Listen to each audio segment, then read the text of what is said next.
పల్నాడు జిల్లా పిడుగురాళ్ల పట్టణం police station పక్కన పిలిట్ల రోడ్డులోని చాకలి ఐలమ్మ విగ్రహం వద్ద 40వ వర్ధంతి కార్యక్రమం సెట్టుపల్లి పూర్ణరచిక ఆధ్వర్యంలో జరిగింది.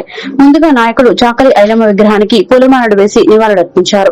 ఈ సందర్భంగా పూర్ణరచిక మాట్లాడుతూ తెలంగాణ రైతాంగ సాయుధ పోరాట వీరవనిత చాకలి ఐలమ్మ అని కొనియాడారు. దొరలకు నిజాం రజుగారులకు వ్యతిరేకంగా భూమి కోసం వెట్టి చాకిరి భూమి పోరాటాలు చేసి లక్షలాది పేద ప్రజలకు భూమిని పంపిణీ చేశారని గుర్తు చేశారు.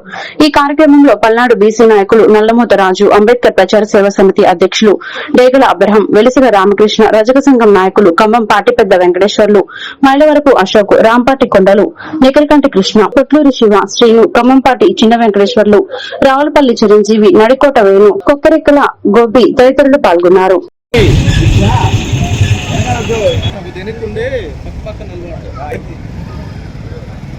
జోహార్ చాకలి ఐలమ్మ, జోహార్ చాకలి ఐలమ్మ,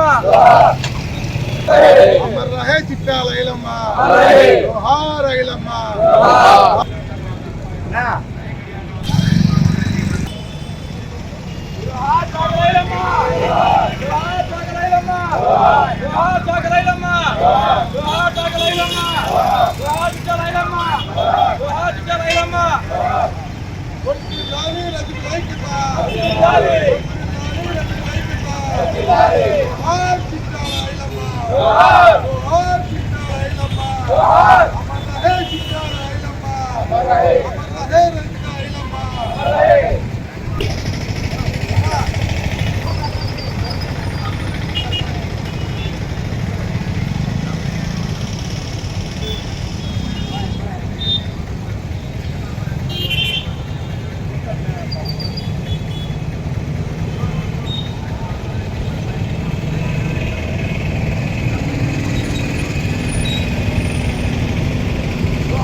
ఐలమ్మ విగ్రహాన్ని సాధించుకొని ఐలమ్మ 40వ వర్ధంతి కార్యక్రమాన్ని ఈరోజు ఏర్పాటు చేసుకోవడం మా రజక సంఘం నాయకులు, అదేవిధంగా ఎంఆర్పీఎస్ నాయకులు, అదేవిధంగా బీసీ సంఘ నాయకులు అందరూ కూడా మేమంతా కలిసి ఈ కార్యక్రమాన్ని జయప్రదం చేసుకున్నాము.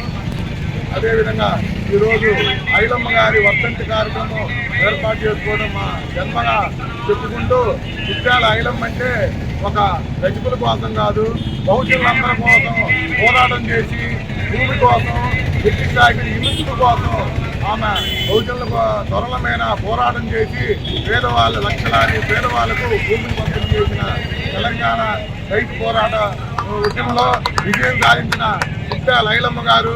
అదేవిధంగా చిట్యాల ఐలమ్మ స్ఫూర్తితో మనం కూడా మన హక్కుల్ని ఇప్పుడున్న పరిస్థితుల్లో చాకలి ఐలమ్మ గారు తెలంగాణలో సాయుధ పోరాటం ద్వారా దేశముక్తు ప్రజాకారుల సైన్యాన్ని మట్టి కల్పించి ఆమె యొక్క ఆయుధాలు, కత్తి, గొడవలి, రోకల బండితో పాటు న్యాయస్థానం కూడా ఆశ్రయించి ఒక్కొక్క సాయుధ పోరాటం చేస్తూనే న్యాయ పోరాటం చేస్తూ ఎన్నో కోర్టు తీర్పులు కూడా జయించి ఉన్నారు.